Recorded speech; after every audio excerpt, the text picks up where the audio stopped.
In this video, I'll show you how you can add two photos to one photo.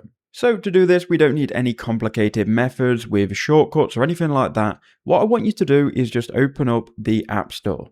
Once you're on App Store, search for collage. Now, once you search for collage, there are going to be many free collage makers you can use. If you want to follow along with this video, I'm using this app called Collage Maker. You can go ahead and download it. It's by Video Editor Pte Limited.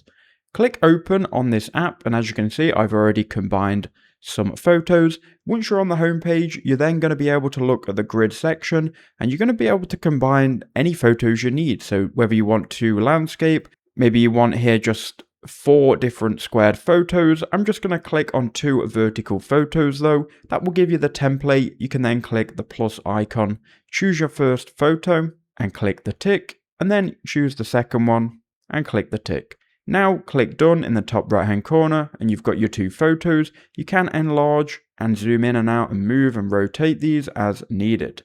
So once you've got your photos there, if you go edit at the bottom, you can then go to this slider where it says space and you can move this all the way to 0. That will get rid of all of the blank space. Once you've done that, click out of the edit box, then go to download in the top right hand corner.